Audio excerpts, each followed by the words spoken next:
you are all members of choirs. The most of you, maybe? Yes?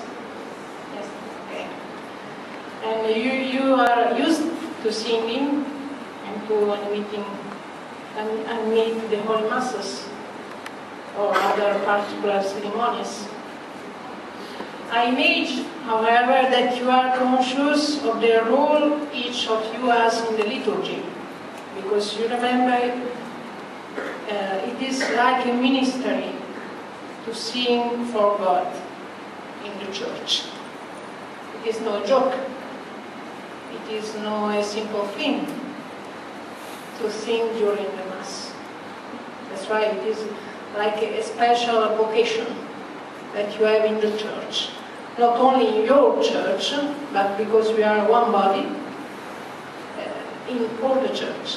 That's why if you sing well, the entire church will sing well.